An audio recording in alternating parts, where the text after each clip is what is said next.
नमस्कार, बहुत बहुत स्वागत है आपका। मैं आपका साथी सुमित अवस्थी। शुरू करते हैं रोज की तरह चक्रव्यूह और आज की 4 कहानियां जिस पर आपको वोट करना था। क्या 72 घंटे में अजीत पवार का दुश्मन दुनिया के सामने अब आने वाला है? इस खबर को 17% लोगों ने अपनी पसंद बताया है। अगली खबर थी आज राहुल गांधी का ऑर्डर, क्या आगे भी जारी रहेगा कांग्रेस कार्यकर्ताओं का गदर? इस खबर को 22% लोग देखना चाहते हैं। अगली खबर हमारी आज की थी डार्क ईगल मिसाइल तैयार, क्या आज की रात खमेनेई की होगी आखिरी रात? अमेरिका और ईरान के बीच क्या वक्त आ गया है जंग का? 24% लोगों ने इस खबर को वोट किया है। 7:28 पर तफसील से अमेरिका और ईरान की जंग का अपडेट आपको देंगे। और आखिरी खबर जो आज टॉप स्टोरी बनकर निकली है आपके वोट के बाद, वो है यूपी की खबर। शंकराचार्य अभिमुक्तेश्वरानंद मामले में अब एक नया पेच फंस गया है। इस खबर को सबसे ज्यादा 37% लोग देखना चाहते हैं। तो आइए, जैसा आपने चाहा है वैसा ही करते हैं। शंकराचार्य स्वामी अभिमुक्तेश्वरानंद को आज प्रधानमंत्री क्यों याद आ गए? स्वामी अभिमुक्तेश्वरानंद ने आज अग्रिम जमानत याचिका क्यों दायर कर दी? कल तक तो वो कह रहे थे कि गिरफ्तारी के लिए तैयार है। अग्रिम जमानत याचिका में क्या दलील पेश की गई है उनकी तरफ से? तो क्या यह माना जाए कि अपनी गिरफ्तारी से शंकराचार्य डर गए हैं? एक तरफ प्रयागराज पुलिस वाराणसी में इन्वेस्टिगेशन में लगी है, वहीं दूसरी तरफ मेरठ मठ के अंदर से आज शंकराचार्य ने सीधे प्रयागराज पुलिस को चैलेंज कर दिया। एक ऐसी तस्वीर दिखाई जिसे देखकर उन पर आरोप लगाने वाले आशुतोष ब्रह्मचारी भी अब तिलमिला गए होंगे। सबसे पहले शंकराचार्य अभिमुक्तेश्वरानंद को सुन लीजिए, आज अपनी सफाई में उन्होंने क्या नया कहा है। प्रधानमंत्री, राष्ट्रपति, उनसे हम कहें क्या उनका देश नहीं है? क्या उनके देश में इतनी बड़ी जो बात उठ गई है कि उनके देश का शंकराचार्य दुराचारी हो गया है, एक प्रश्न ये उठ गया। ये परीक्षा है कि इतने बड़े मामले पर देश कैसे रिएक्ट करता है। माने शंकराचार्य संस्था को समाप्त कर देने के लिए कितना बड़ा षड्यंत्र किया जा रहा है। ये मामला भारत के दुर्लभतम मामलों में माने प्रवेश कर रहा है। अगर ये सच है कि शंकराचार्य ने कोई दुराचार किया है तो भी मतलब दुर्लभतम श्रेणी में है। ऐसा हुआ है तो फिर बहुत कड़ा, इतना कड़ा कि जितना कड़ा कुछ नहीं हो सकता, आज तक इतिहास में नहीं हुआ, उतना कड़ा दंड घोषित करना पड़ेगा। अगर ये झूठा है, जैसा कि है ही हमारा कहना है, तो जिन लोगों ने ये आरोप लगाया है उनके ऊपर भी कड़ा से कड़ा दंड मिलना चाहिए। इस विवाद में आज पहली बार शंकराचार्य ने अपने ऊपर दर्ज केस को रेयरेस्ट ऑफ द रेयर करार खुद दे दिया। प्रधानमंत्री और राष्ट्रपति का नाम अपने बचाव में लिया, लेकिन इसी के साथ अभिमुक्तेश्वरानंद ने एक तस्वीर आज जारी कर सनसनी मचा दी। पूरे विवाद में नया ट्विस्ट आ गया। सबसे पहले वो तस्वीर देख लीजिए, बस बड़ी स्क्रीन पे आपको दिखाता हूं। ये वो तस्वीर है जो आज शंकराचार्य ने जारी की है। हम इस तस्वीर की पुष्टि नहीं करते, क्लियर कर दूं, ये तस्वीर शंकराचार्य अभिमुक्तेश्वरानंद ने आज वाराणसी में जारी की है। इस तस्वीर को शंकराचार्य ने अपनी प्रेस कॉन्फ्रेंस में तमाम पत्रकारों को दिखाया, शेयर किया। शंकराचार्य का कहना है कि आईपीएस अजय पाल शर्मा के अंडर में ही उनके केस की जांच चल रही है। ये व्यक्ति जो तस्वीर में दिखाई दे रहा है, जो केक काट रहा है, ये आईपीएस अजय पाल शर्मा है। और पीछे जो शख्स खड़ा हुआ है भगवाधारी, ये आशुतोष महाराज हैं, जिन्होंने अभिमुक्तेश्वरानंद पर अब केस किया है। ये तस्वीर जारी कर ये साबित करने की कोशिश कर रहे हैं कि जो पुलिस है वो मिली हुई है आशुतोष ब्रह्मचारी के साथ, और यही आईपीएस के साथ अब उनके मामले कर वो इन्वेस्टिगेशन कर रहे हैं। और देखिए कैसे केक काटा जा रहा है। अजय पाल शर्मा शायद अपना जन्मदिन मना रहे हैं शंकराचार्य के मुताबिक, और वहां पर आशुतोष ब्रह्मचारी साथ में खड़े हुए हैं।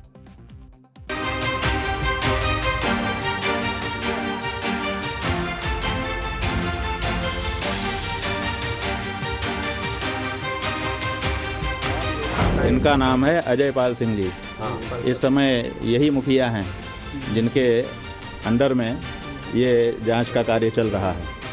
तो लोग हमारे पास ये फ़ोटो भेज रहे हैं कि देखिए, जब जी महाराज के साथ, तथाकथित जी महाराज के साथ सेलिब्रेशन जो कर रहा है अधिकारी, वो आपकी जांच कर रहा है महाराज जी। ये बात लोग हमको फोटो भेज करके बता रहे हैं।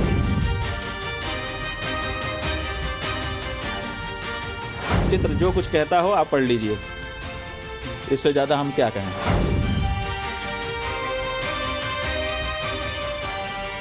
हिस्ट्री शीटर के साथ एक पुलिस का बड़ा अधिकारी मिल करके सेलिब्रेशन कर रहा है।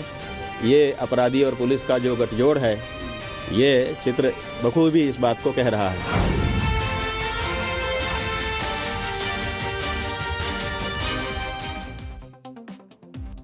तो शंकराचार्य कल तक ये कह रहे थे कि आशुतोष ब्रह्मचारी जो है वो हिस्ट्री शीटर है, उन पर 27 के आसपास मुकदमे शामली में चल रहे हैं। आज उन्होंने तस्वीर जारी करी, उस तस्वीर के जरिए ये साबित करने की कोशिश कर रहे हैं कि जो पुलिस अधिकारी हैं वो आशुतोष महाराज जैसे हिस्ट्री शीटर के साथ जुड़े हुए हैं, मिले हुए हैं और वो उनके मामले की छानबीन कर रहे हैं। यानी कहीं ना कहीं नेक्सस है उनको फंसाने का। इसमें सीधे तौर पर वो अभी मुख्यमंत्री कार्यालय का नाम नहीं ले रहे हैं, लेकिन मुख्यमंत्री के खिलाफ वो पहले ही काफी ज्यादा अपने बयानों को दे चुके हैं, तीखे स्वरों में, तल्खे स्वरों में।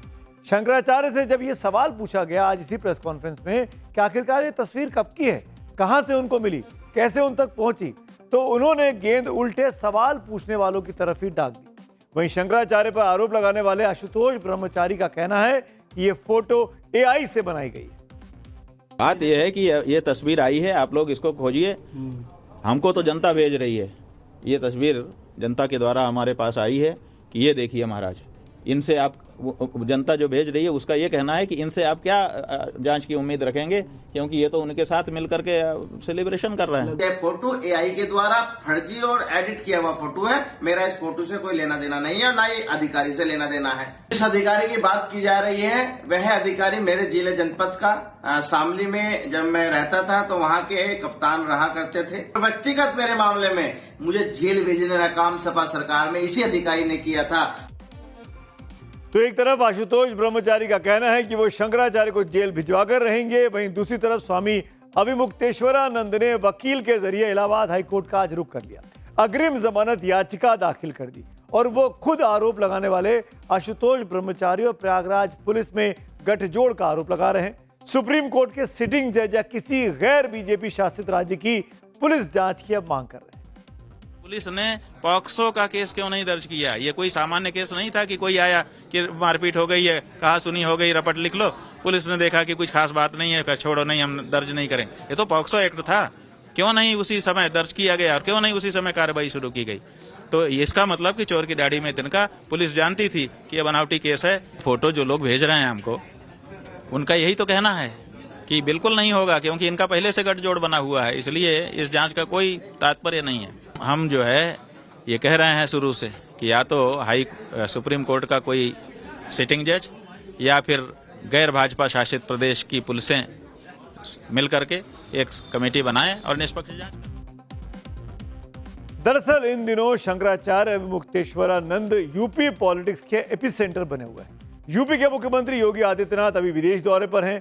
उनके एक और डिप्टी है सीएम केशव प्रसाद मौर्य, जो उनके साथ खड़े थे माघ मेला के दौरान, वो भी इस वक्त विदेश दौरे पर हैं। लेकिन लखनऊ में मौजूद जो दूसरे डिप्टी सीएम है ब्रजेश पाठक, जिन्होंने इनके समर्थन में बयान दिया था मेरे साथ इंटरव्यू में, आज कहते हैं कि मामला कोर्ट में विचाराधीन है, इसलिए इस पर कुछ और टिप्पणी नहीं करेंगे। लेकिन योगी सरकार के कैबिनेट मंत्री धर्मपाल सिंह का इस विवाद पर क्या कहना है, ये भी आप सुनिए।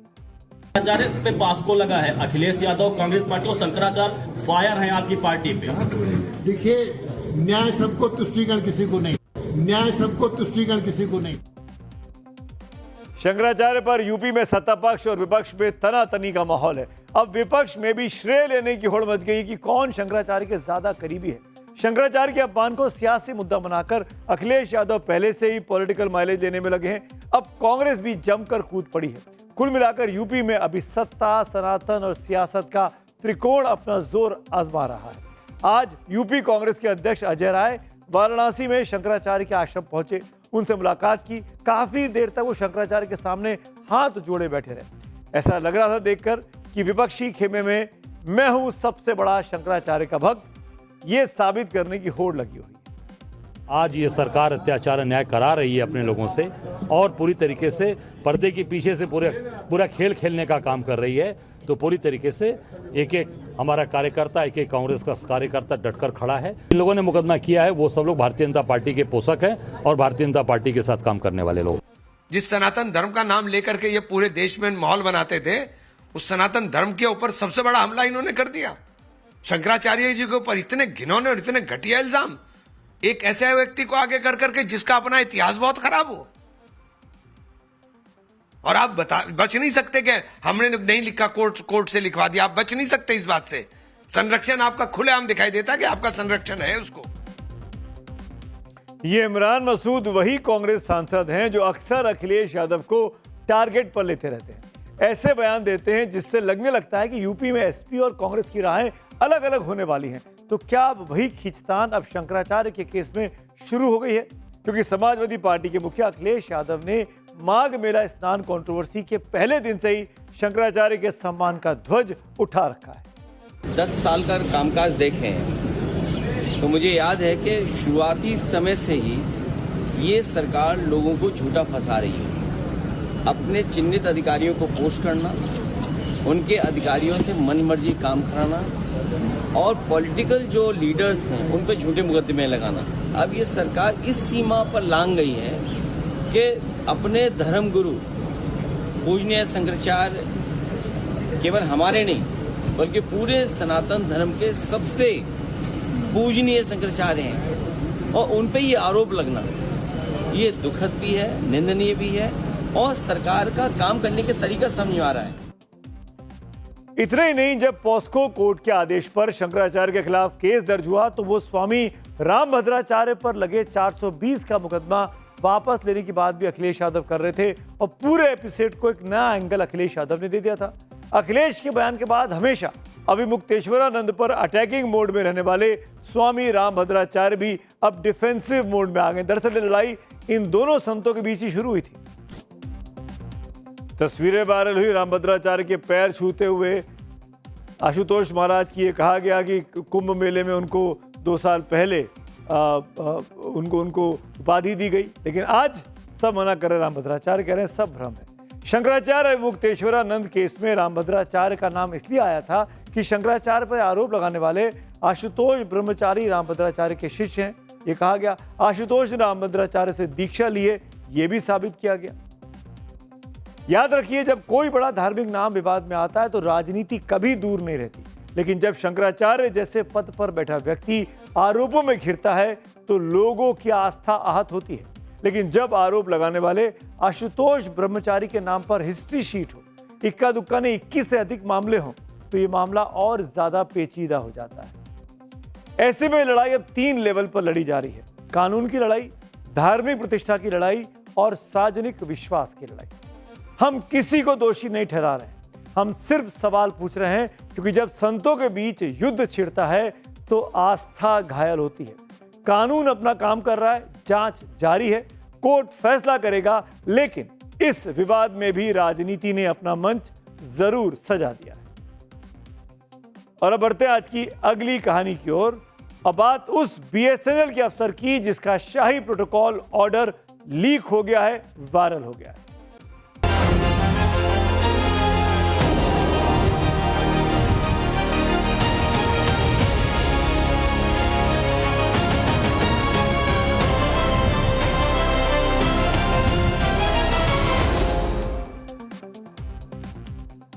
कंपनी बर्बाद हो जाए लेकिन बीएसएनएल के अधिकारियों को कोई फर्क नहीं पड़ता।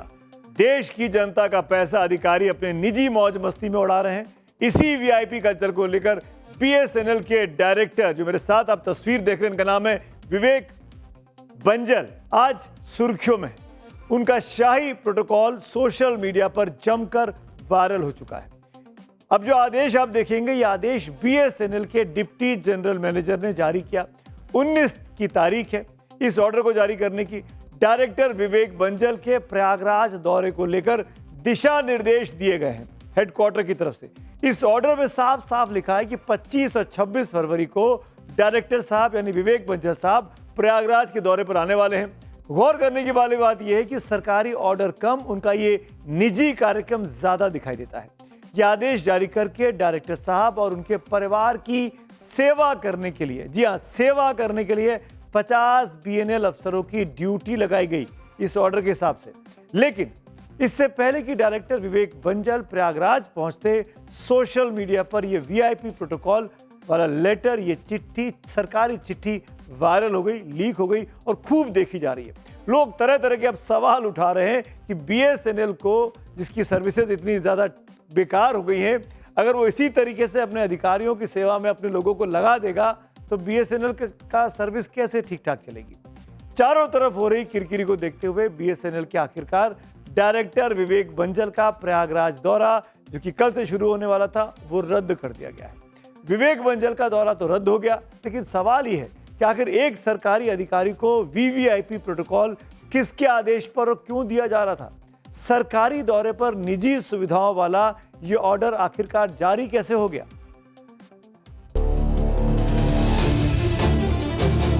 बीएसएनएल का नेटवर्क तो पहले से ही डाउन था, लेकिन अब इस आदेश के बाद जनता की नजर में उसका पूरा नेटवर्क क्रैश हो गया। प्रयागराज दौरे में डायरेक्टर साहब की सेवादारी में कोई कसर ना रह जाए, इसके लिए बाकायदा सूची जारी की गई। हर किसी की जिम्मेदारी तय कर दी गई थी, किसे क्या करना है, सब कुछ ऑर्डर में लिखा हुआ था। इस ऑर्डर में सीरियल नंबर 2 पर नजर डालिए। इसी पर सबसे ज्यादा सवाल उठाए जा रहे हैं। इसमें संगम स्नान और नौका विहार से लेकर बड़े हनुमान टेम्पल विजिट का जिक्र है और इसकी पूरी जिम्मेदारी बूटा सिंह को सौंपी गई थी, जिन्हें डायरेक्टर साहब के लिए A to Z इंतजाम करना था, जिसमें स्नान किट, टॉवल का पैकेट, चप्पल, कंघी, शीशा और तेल की शीशी शामिल है। इस आदेश में डायरेक्टर विवेक बंजल और उनके परिवार के लिए क्या क्या इंतजाम करना है, इसकी पूरी डिटेल है। आदेश के सीरियल नंबर 18 को देखिए। इसमें 2 दिनों तक बंजल एंड फैमिली की कैसे सेवा करनी है, ये पूरा लिखा हुआ है।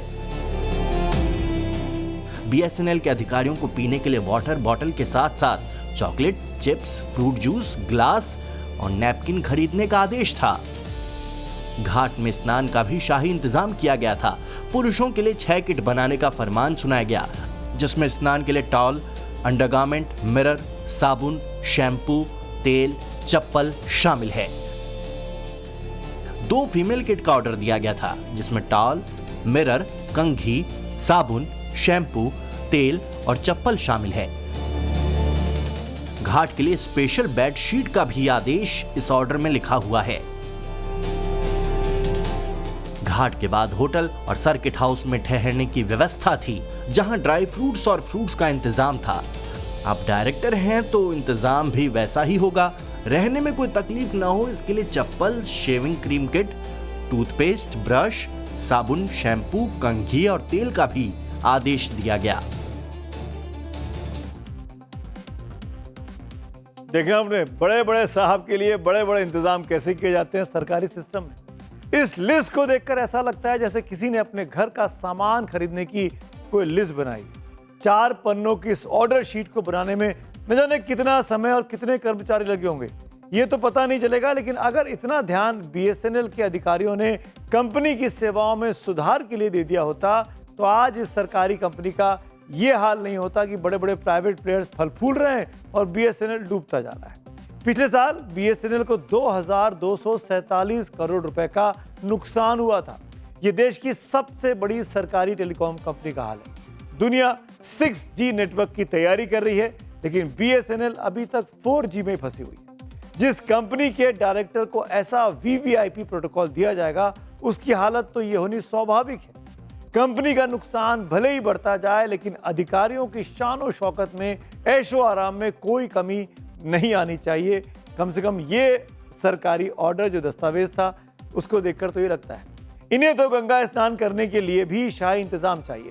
हर वीवीआईपी का प्रोटोकॉल जारी होता है, लेकिन क्या आपने कभी ऐसा आदेश देखा है जिसमें तौलिए, अंडरगारमेंट, तेल, कंघी इंतजाम, साबुन का इंतजाम करने का आदेश दिया गया हो? मैंने तो आज तक ऐसा कोई आदेश नहीं देखा, किसी वीवीआईपी के लिए नहीं देखा, किसी मुख्यमंत्री या किसी प्रधानमंत्री के लिए भी नहीं देखा। पिछले साल पीएम नरेंद्र मोदी ने प्रयागराज महाकुंभ में गंगा स्नान किया था। जाहिर है प्रोटोकॉल तो जारी हुआ होगा, लेकिन बीएसएनएल ने तो डायरेक्टर साहब की चापलूसी में सारे रिकॉर्ड तोड़ दिए। ऐसा प्रोटोकॉल तो मुख्यमंत्री योगी आदित्यनाथ के लिए भी जारी नहीं हुआ होगा जब उन्होंने महाकुंभ में आस्था की डुबकी लगाई थी। भारत के सबसे अमीर शख्स मुकेश अंबानी भी महाकुंभ में परिवार के साथ पहुंचे थे। त्रिवेणी संगम में मुकेश अंबानी ने पूरे परिवार के साथ पवित्र स्नान किया था। ये तस्वीरें आपको याद होंगी। क्या उस वक्त भी इस तरह का प्रोटोकॉल जारी किया गया होगा? नहीं किया गया होगा। बीएसएनएल के सरकारी बाबू हैं, सरकारी सिस्टम लगा हुआ है, सेवा होती रहेगी। सोचिए जरा, जब बीएसएनएल के लिखित में ऐसा आदेश जारी कर सकता है तो डायरेक्टर साहब का हुक्म कैसे बजाया जाता होगा। बीएसएनएल में करीब 50,000 कर्मचारी हैं। यह आदेश उन कर्मचारियों का मनोबल तोड़ने जैसा है जो रात दिन कंपनी की भलाई के लिए अपना खून पसीना बहाते हैं। चंद अफसरों की वजह से बीएसएनएल की साख पर बट्टा लगा है।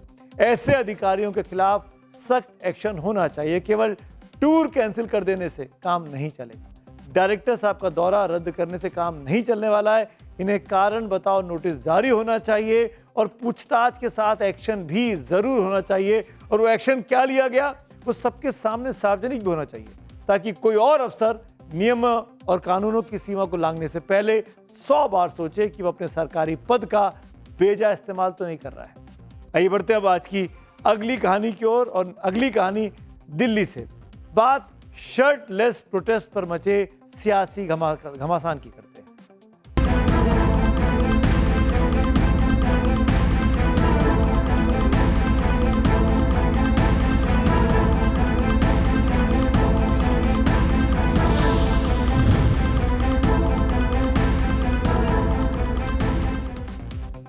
एआई समिट में शर्टलेस प्रदर्शन पर फंसे यूथ कांग्रेस अध्यक्ष को आज 4 दिन की पुलिस रिमांड पर भेज दिया गया।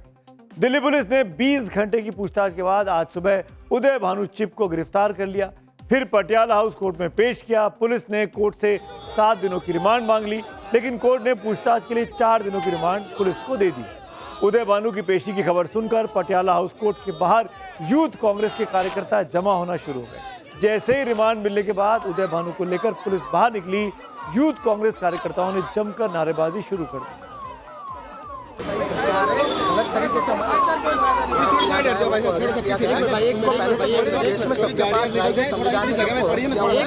जनता की लड़ाई लड़ो और जनता की लड़ाई लड़ो। क्या नहीं लगता जो मंच चुना गया प्रोटेस्ट करने के लिए? तो 2010 के अंदर कॉमनवेल्थ का विरोध करने के लिए आए तो वो मंच अच्छा था। आप बताइए 2010 में जो विरोध हुआ वो मंच अच्छा था। आज गुजरात के अंदर जो हो रहा है वो अच्छा है। हम गुजरात के अंदर पुतला दहन का कार्यक्रम नहीं कर पा रहे हैं। सुनवाई के दौरान कोर्ट में पुलिस ने कहा कि एआई समिट में शर्टलेस प्रोटेस्ट का मास्टरमाइंड उदय भानु ही है। दिल्ली पुलिस ने कहा कि वैश्विक मंच पर भारत की छवि को नुकसान पहुंचाने की पूरी साजिश उदय भानु ने रची। 20 फरवरी को भारत मंडपम में एआई समिट के दौरान यूथ कांग्रेस के 11 कार्यकर्ताओं ने शर्टलेस प्रदर्शन किया था, जिसकी जांच दिल्ली पुलिस को सौंपी गई। लेकिन अब इस पूरे मामले की जांच क्राइम ब्रांच को दे दी गई है। क्राइम ब्रांच उदय भानु से 4 दिनों तक अब पूछताछ करेगी। वैसे राहुल गांधी ने सोशल मीडिया पर पहले ही एक वीडियो पोस्ट करके यूथ कांग्रेस के कार्यकर्ताओं की पीठ थपथपाई है, उनको शाबाशी दी। राहुल गांधी ने यूथ कांग्रेस के कार्यकर्ताओं को बब्बर शेर बताया। न जाने कैसा बब्बर शेर जो अकेले में जाके प्रदर्शन करता है, जो सबके सामने आके नहीं लड़ता है। लेकिन उन्होंने ये भी कहा कि किसी से डरने की जरूरत नहीं है। हम देश की रक्षा करते हैं, हम किसानों की रक्षा करते हैं, हम मजदूरों की रक्षा करते हैं, स्मॉल एंड मीडियम इंडस्ट्री की रक्षा करते हैं और देश की डेटा की रक्षा करते हैं। हम संविधान के लिए लड़ रहे हैं। कांग्रेस पार्टी के बब्बर शेरों कार्यकर्ताओं, आपको डरना नहीं है, एक कदम पीछे हटना नहीं है। गलती कर दी, सवाल पूछे जाने लगे। अब कांग्रेस पार्टी के अंदर से आवाज उठ रही थी कि ऐसा नहीं होना चाहिए, लेकिन अब कांग्रेस पार्टी के लिए अपने इन कार्यकर्ताओं का समर्थन करना जैसे कि मजबूरी बन गया है। पार्टी का हर बड़ा नेता अब इस प्रदर्शन के समर्थन में बयान देता नजर आ रहा है, खासकर वो लोग जो इस वक्त कांग्रेस पार्टी को चला रहे हैं। एआई समिट के दौरान प्रदर्शन पर सियासी तूफान बढ़ गया है। राहुल प्रदर्शनकारी कार्यकर्ताओं को बब्बर शेर कहते हैं, तो वही बीजेपी से नेशनल शेम कहते हुए राहुल गांधी को इस पूरे गेम का मास्टरमाइंड बता रही है।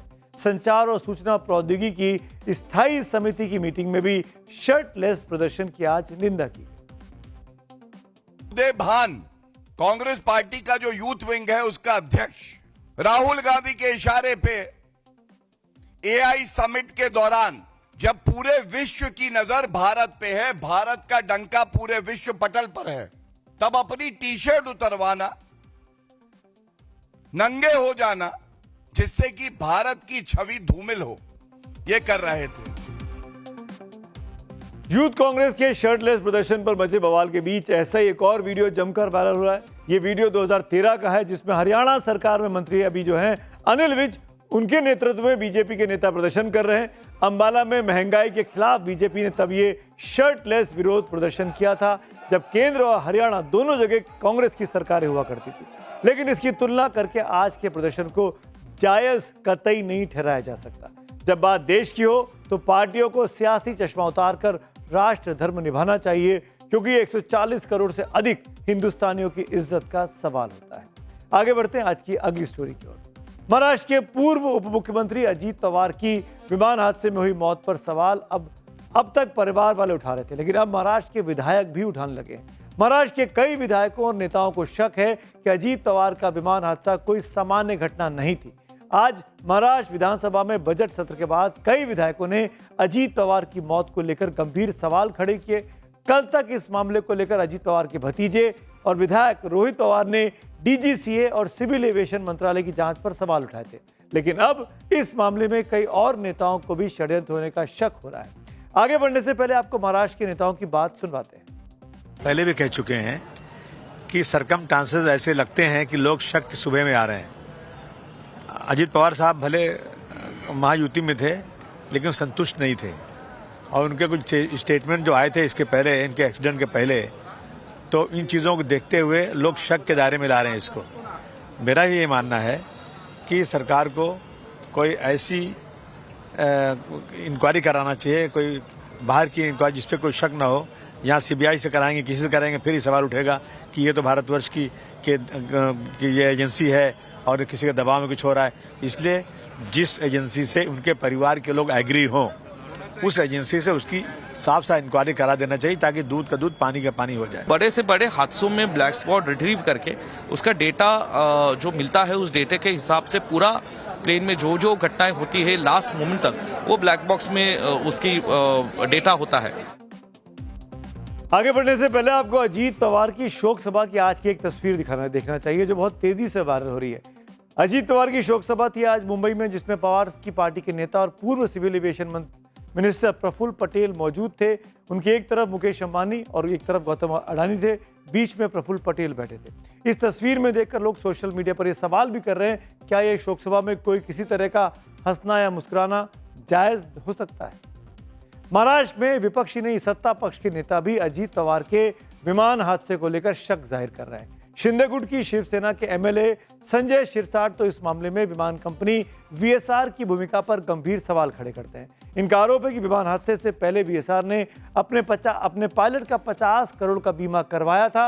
ये बयान सुनिए। और जो सच है वो लोगों के सामने आना चाहिए। अगर घातपात हुआ है तो करने वाला कौन है, उसका भी उसको भी ढूंढना पड़ेगा। देखिए, अजीत दादा की डेथ हो गई, उसके 3 दिन के बाद वो इंश्योरेंस क्लेम करता है। मतलब आदमी जो गया उसके बारे में क्यों गया, तुम्हारे फ्लाइट में कोई बिगाड़ता क्या, तुम कितना रन किए, क्यों किए, पायलट क्यों बदला गया, ये सब सवाल बाजू में रहे, वो इंश्योरेंस क्लेम कर रहा है। और उनके बारे में कुछ लोग, बहुत सारे लोगों की कंप्लेंट भी है, तो उनकी जांच भी वो एंगल से होना चाहिए। अजीत पवार के भतीजे और एमएलए रोहित पवार ने आज फिर इस मामले पर डीजीसीए और विमान कंपनी वीएसआर की साठगांठ के आरोप भी लगाए हैं। रोहित पवार का आरोप है कि वीएसआर के जिस विमान से अजीत पवार यात्रा कर रहे थे, उसके 5000 घंटों के रिकॉर्ड में से 1800 से 2000 घंटों के रिकॉर्ड उपलब्ध हैं, बाकी के 3000 घंटे का रिकॉर्ड गायब है। रोहित पवार के मुताबिक कल डीजीसीए ने वीएसआर कंपनी के मालिक पायलट रोहित सिंह को पूछताछ के लिए बुलाया था, लेकिन इस बारे में डीजीसीए ने महाराष्ट्र सीआईडी को कोई सूचना नहीं दी। रोहित पवार का आरोप है कि विमान के सीवीआर यानी कॉकपिट वॉइस रिकॉर्डर के नष्ट होने की बात कही गई है, ताकि अंतिम समय में पायलट के बीच क्या बातचीत हुई थी उसे छुपाया जा सके। इसके अलावा डीजीसीए के नियम के अनुसार सीवीआर में उड़ान के दौरान वॉइस रिकॉर्डिंग की लिमिट 2 घंटे होनी चाहिए, लेकिन विमान हादसे वाले सीवीआर की लिमिट मात्र 30 मिनट कैसे थी। रोहित पवार का आरोप यह भी है कि जब नियम 2 घंटे की वॉइस रिकॉर्डिंग का है, तो उस विमान का रजिस्ट्रेशन कैसे हो गया। यही कारण है कि रोहित पवार ने डीजीसीए को चेतावनी दी है कि अगर शुरुआती जांच में विमान कंपनी वीएसआर को क्लीन चिट दी गई तो वो वीएसआर के सियासी कनेक्शन का खुलासा करके रख देंगे। अजीत पवार के विमान हादसे पर सबसे ज्यादा बवाल एनसीपी के एक एमएलसी अमोल मिटकारी के बयान से हुआ है। क्या कह रहे हैं अमोल मिटकारी, जरा सुनिए ध्यान से। अरे तो पायलट जो मिला है कपूर, जिसके शराब पीने की हिस्ट्री मिली है, वो 3 बार सस्पेंड हो चुका है। वीएसआर कंपनी का पायलट था, वो क्या सुसाइड बॉम्बर था? क्या अजीत पवार का मर्डर उसी तरह हुआ जैसे पूर्व प्रधानमंत्री राजीव गांधी का मर्डर एलटीटी ने किया था? और अब चक्रव्यूह में बात करते हैं उस खबर की जो दुनिया के नक्शे को हमेशा के लिए बदल सकती है। मिडिल ईस्ट की धरती बारूद के ढेर पर है और माचिस की तीली ट्रंप के हाथ में है। क्या आज की रात ईरान के सुप्रीम लीडर अली खमेनाई की आखिरी रात साबित होगी? ये सवाल इसलिए उठ रहे हैं क्योंकि अमेरिका अपनी सबसे घातक, सबसे खौफनाक और सबसे तेज मिसाइल डार्क ईगल को दगाने का मन बना चुका है। जी हां, ट्रंप ने जिस डार्क ईगल मिसाइल की लॉन्च बटन पर अपनी उंगली रखी हुई है वो कोई साधारण मिसाइल नहीं है, बल्कि हाइपर सुपरसोनिक काल की मिसाइल है। इसकी रफ्तार के सामने कोई डिफेंस सिस्टम नहीं टिक सकता। डार्क ईगल जमीन से दागी जाने वाली मिसाइल है जो मैक 5 यानी कि 6000 किलोमीटर प्रति घंटे से ज्यादा की स्पीड से 2776 किलोमीटर दूर टारगेट पर सटीक अटैक कर सकती है। डार्क ईगल अमेरिका का ऐसा ब्रह्मास्त्र है जो एक बार लॉन्चिंग पैड से निकल गया तो ईरान छोड़िए, दुनिया में शायद ही कोई ऐसा मुल्क है जिसका एयर डिफेंस सिस्टम इसे रोक पाए।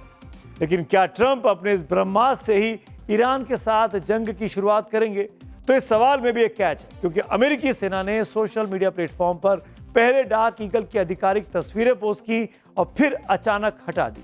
ऐसे में कई सवाल खड़े हो गए। सवाल ये कि क्या डार्क ईगल सिर्फ एक डराने वाला प्रोपेगेंडा है या हकीकत में तबाही का आगाज है? क्या यह हमला सिर्फ ईरान के परमाणु ठिकानों तक सीमित रहेगा या यह तीसरे विश्व युद्ध का एक बिगुल बच चुका है? रूस और चीन इस युद्ध में किसकी तरफ खड़े होंगे? और सबसे बड़ा सवाल यह कि क्या अमेरिका वास्तव में इतना बड़ा जोखिम लेने को तैयार है कि वो एक और वियतनाम या अफगानिस्तान जैसी स्थिति में फंसने के लिए तैयार रहे? धरती के बीचों बीच भूमध्य सागर में USS Gerald R Ford position ले चुका है। आसमान में F-22 Raptor stealth fighter jet की गर्जना सुनाई दे रही है। जमीन पर लॉन्चिंग पैड्स पर मिसाइल स्टैंड बाय मोड में है, यानी समय रेत की तरह हाथ से फिसल रहा है। ईरान के आसमान में मंडराते अमेरिकी फाइटर जेट्स और समंदर में गरजते वॉरशिप्स ये गवाही दे रहे हैं कि शांति अब एक विकल्प नहीं बची है। ईरान में सिचुएशन बहुत टेंस है और जिस तरीके से अमेरिका ने घेरा डाल रखा है और पूरे फोर्सेस आर्मडा से लेके कैरियर बैटल ग्रुप्स, हवाई जहाज, मिसाइल, सबमरीन्स, लड़ाई के मैं मानता हूँ 50-50 चांसेस है। एक तरफ डोनाल्ड ट्रंप ईरान पर सख्ती दिखाकर दुनिया को अपनी ताकत का संदेश देने की कोशिश कर रहे हैं, तो वहीं दूसरी तरफ उनके ही सैनिकों की हालत खराब है। अमेरिकी नौसेना का सबसे बड़ा और ultra modern aircraft carrier USS Gerald R Ford पिछले 8 महीनों से लगातार तैनाती पर है। इस पर 4000 अमेरिकी सैनिक तैनात हैं। ये जंगी जहाज तो पिछले साल जून से समुद्र में है। पहले इसे भूमध्य सागर भेजा गया था, फिर कैरिबियन क्षेत्र में मिशन के लिए मोड़ दिया गया। बाद में इसे फिर से अटलांटिक पार कर मिडिल ईस्ट में भेजने का आदेश दिया गया। ईरान के साथ किसी भी वक्त जंग की आहट के बीच अब खबर यह है कि दुनिया के सबसे खतरनाक यूएस नेवी के हाईटेक और महंगे nuclear aircraft USS Gerald R Ford पर मौजूद सैनिकों के सामने मनोवैज्ञानिक के साथ साथ टॉयलेट तक पर संकट खड़ा हो गया है। करीब 13 अरब यानी 1.18 लाख करोड़ रुपए की लागत से बने इस एयरक्राफ्ट कैरियर पर 4600 नाविकों को रखने की क्षमता है, लेकिन इसके कई टॉयलेट खराब पड़े हैं और इन दिनों हालत यह है कि जंगी जहाज पर मौजूद अमेरिकी सैनिकों को टॉयलेट जाने के लिए लाइन में 45 मिनट तक का इंतजार करना पड़ रहा है।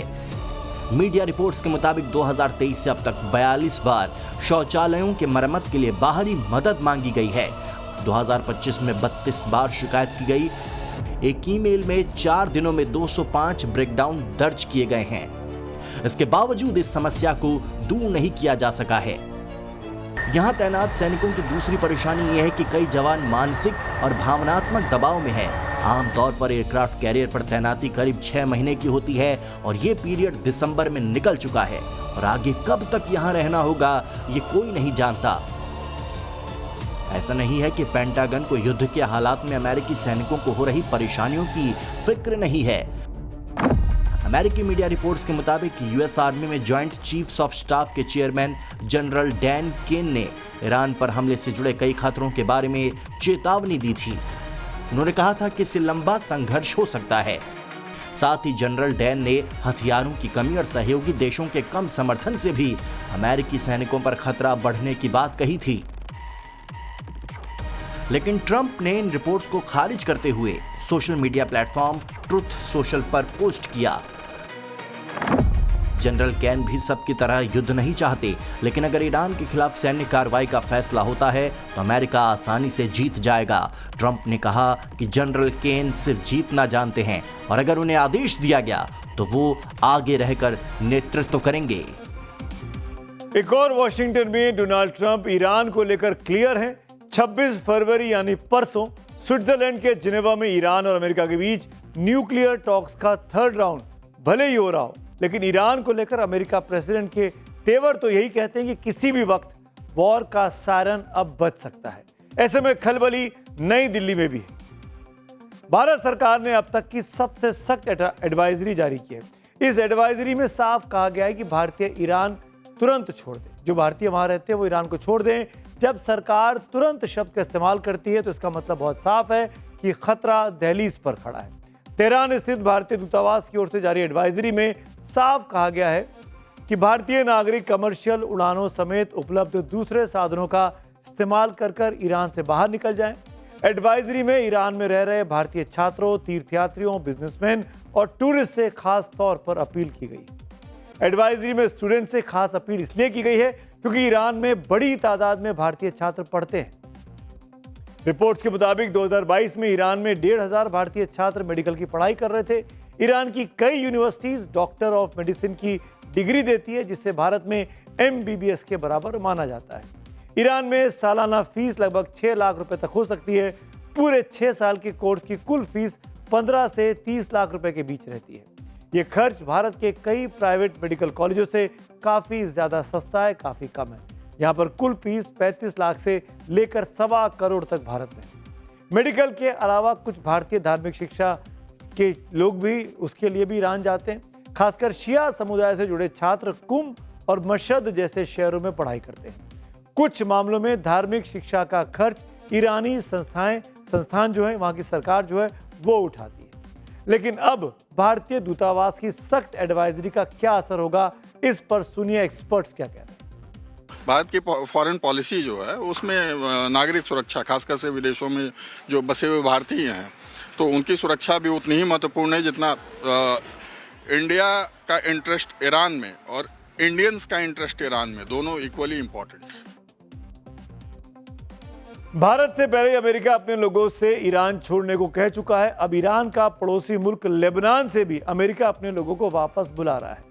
बेरूत के अमेरिकी दूतावास से 50 स्टाफ को वापस बुलाने का आदेश अमेरिकी प्रशासन ने दिया है। सुरक्षा हालात की समीक्षा के बाद यह फैसला लिया गया है। इस बीच अमेरिकी विदेश मंत्री मार्को रूबियो ने अपना प्रस्तावित इजरायल दौरा अचानक स्थगित कर दिया। हालांकि दौरा टालने की कोई आधिकारिक वजह अब तक नहीं बताई गई, लेकिन इसे मौजूदा क्षेत्रीय तनाव से जोड़कर ही देखा जा रहा है। इन सब के बीच प्रधानमंत्री नरेंद्र मोदी बुधवार को इजरायल के दौरे पर जा रहे हैं, ये नहीं भूलना चाहिए। युद्ध काल में पीएम मोदी की इस डिप्लोमेसी पर एक्सपर्ट क्या कह रहे हैं, ये भी आपको पता होना चाहिए। सुनिए। भारत का पूरे वेस्ट एशिया, मतलब वेस्ट एशिया या खाड़ी देश या ईरान या इजराइल से सबसे अलग अलग स्तर पे अलग अलग संबंध है, तो इसको ईरान से जोड़ के ना देखे तो बेहतर है। प्रधानमंत्री नरेंद्र मोदी के तेल अवीव दौरे पर भारत को वो आयरन डोम यानी एयर डिफेंस सिस्टम मिल सकता है जो इजराइल की ढाल है।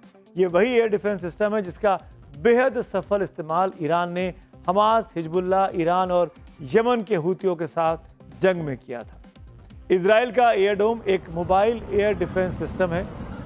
यह सिस्टम कम दूरी के रॉकेट, मिसाइल और ड्रोन को मार गिराने के लिए बनाया गया है ताकि आबादी वालों को हमले से बचाया जा सके। इजराइल का दावा है कि इसकी सफलता की दर 90% है। ये रडार का इस्तेमाल अपने दुश्मनों की पहचान के लिए करता है। इसके बाद खतरे को भांपते हुए तमीर इंटरसेप्टर मिसाइलों को लॉन्च करता है। आयरन डोम प्रभावी तो है, लेकिन यह काफी महंगा सौदा है। एक तमीर इंटरसेप्टर मिसाइल की कीमत 40 से 50 हजार डॉलर होती है। वहीं आयरन डोम की एक बैटरी की कीमत 10 करोड़ डॉलर तक होती है। तो अब आप समझ सकते हैं कि कितना इंपॉर्टेंट ये दौरा भारत का हो सकता है, प्रधानमंत्री का इजराइल जाने का। कार्यक्रम के आखिर में आ चुके हैं और रोज की तरह बात होती है पब्लिक व्यू की। दर्शक क्या कह रहे हैं आज की स्टोरीज के बारे में। पहला पब्लिक व्यू शंकर सिंह बिष्ट साहब का है। कूटनीति हारती दिखी तो बारूद बोलेगा और उसका असर सिर्फ ईरान, अमेरिका तक सीमित नहीं रहेगा। तेल से लेकर बाजार तक सब कुछ हिलेगा। अगला व्यू राहुल पांडे का है। ये लिखते हैं, राहुल के बब्बरों का गदर या पब्लिसिटी स्टंट। सड़कों पर है बहुत शोर, पर मुद्दों पर चुप्पी घनघोर। जनता को समस्याओं का समाधान चाहिए, सिर्फ नारे और पोस्टर नहीं। रजत श्रीवास्तव एक और हमारे दर्शक है, उन्होंने अपना कमेंट भेजा है। शंकराचार्य से विवाद दुर्भाग्यपूर्ण है। विचारों से असहमति ठीक, लेकिन साधु संतों को विवादों में घसीटना सही नहीं। सनातन की परंपरा संवाद सिखाती है, दमन नहीं। इसी नोट पे आज का चक्रव्यूह मेरे साथ इतना ही। आपसे कल शाम मुलाकात होगी, तब तक के लिए शुभ रात्रि।